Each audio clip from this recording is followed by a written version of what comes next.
Let's see if I can figure. There we go. I'm trying something new. I've never done this before. This is Stephanie with Trillium Tarot. I pulled out some people liked my gem and mineral show video. So I pulled some outside and gave them a good hose off because they need it anyway. I have my really sexy headband hair again, but now let me switch my camera around. Alright, so I'll kind of go through what my treasures are right here, but I also want to show you one that's up here on my front step here. So you can see it's a good size. This is, let me sit down next to it. You can see that it is amethyst. It's probably a good 18 inches at least high. It's amethyst with calcite. The white inside there is calcite. You can see along the edge here, I'm always curious about what is on the edge of geodes. That is some form of agate. And actually, this is kind of a unique geode in it all by itself because, let's see if I can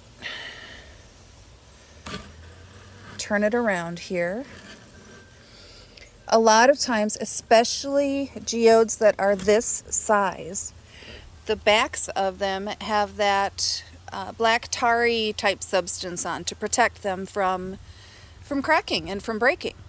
But this one, it's the clean stone. You can see it has smooth on the back where they had started to cut it down, but then they stopped because you can see agatization in the inside the back of the geode as well. Here, turn it around here so you can see even more of the agate within the geode itself. And actually, for the first time ever, I am noticing that you can see some little amethyst crystals. Let's see if I can zoom in here. Inside the agatization. So it's even a cooler piece than I thought. Turn it all the way around again for one more shot before I show you my other stones. There we go. So that's really cool. And there are some mums that I got for the porch that haven't bloomed out yet. There's some more mums that are more bloomed out.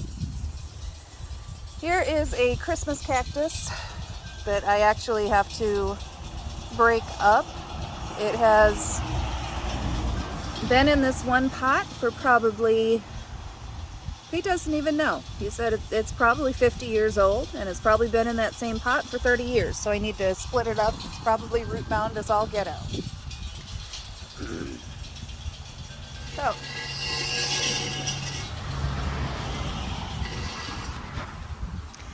So here's one that's a little unusual. Yes, my feet and legs are filthy because I was planting plants.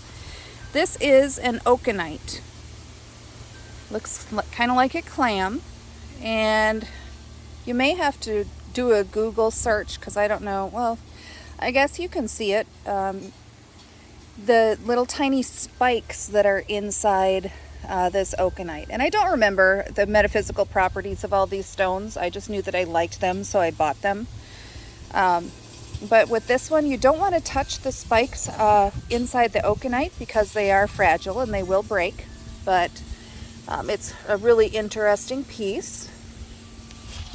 I have a polished labradorite and a chunk of rough labradorite.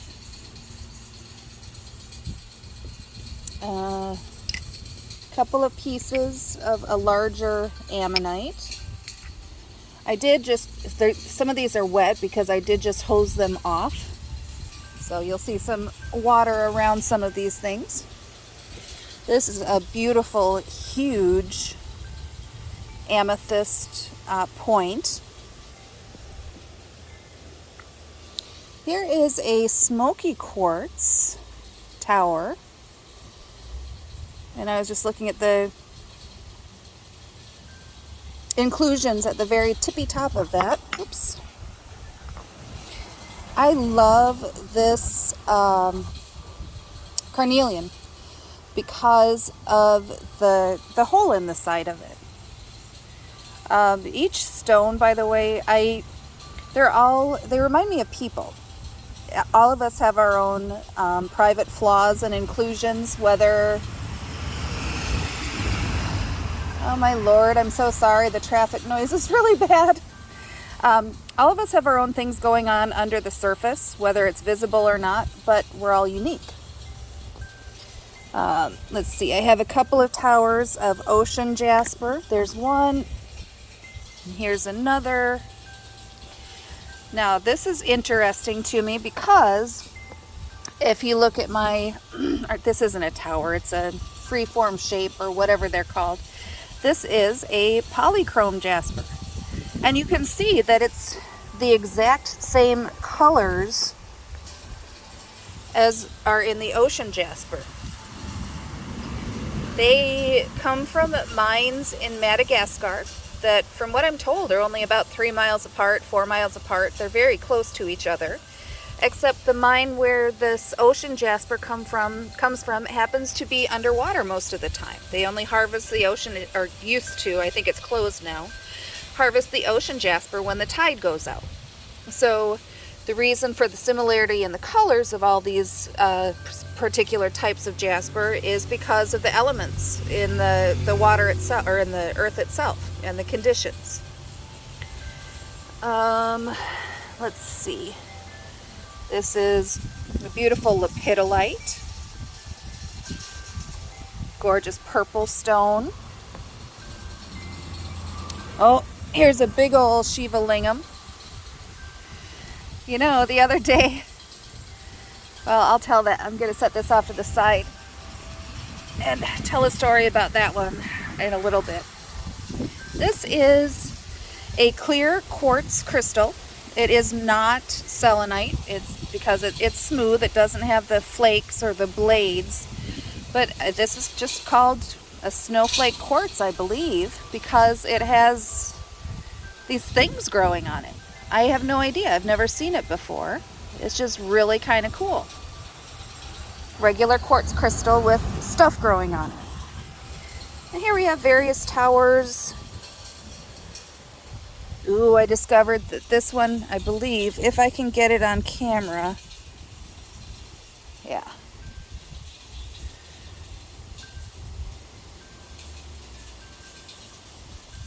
There, now you can see it right there.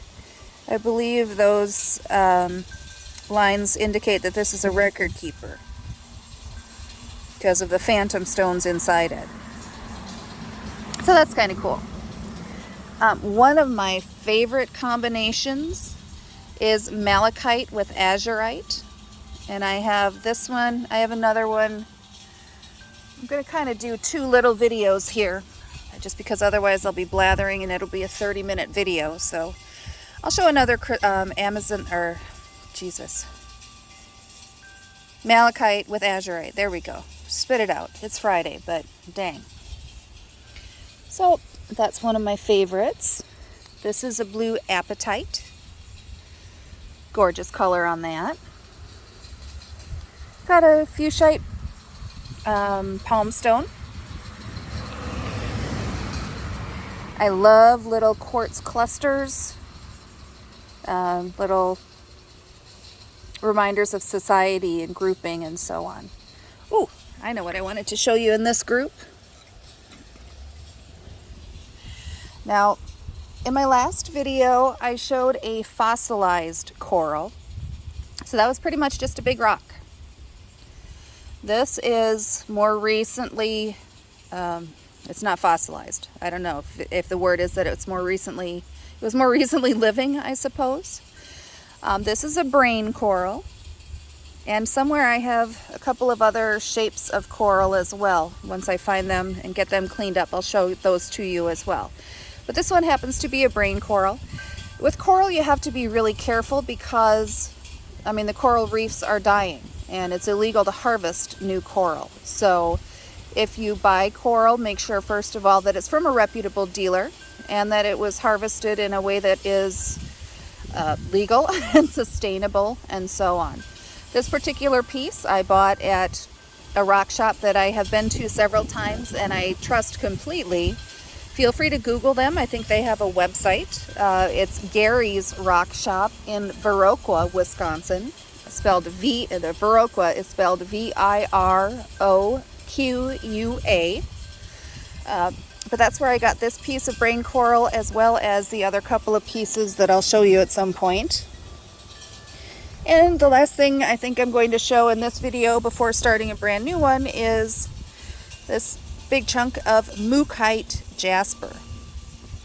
It's kind of like an axe head.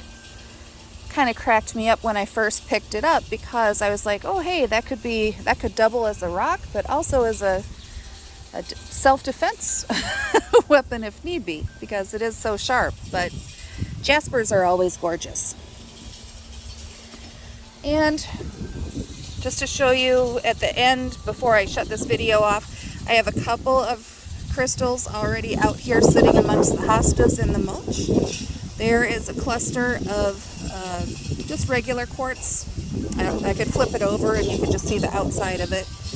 And over here is another, this is it's a good sized Smoky Quartz.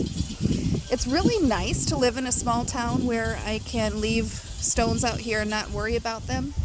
But the thing you got to watch out for when you leave stones outside is when it comes time to go outside and water your plants, you do have to hose the bird shit off the stones. So keep an eye out for that in the future if that appeals to you. I'll start another video very shortly. Hope you enjoyed.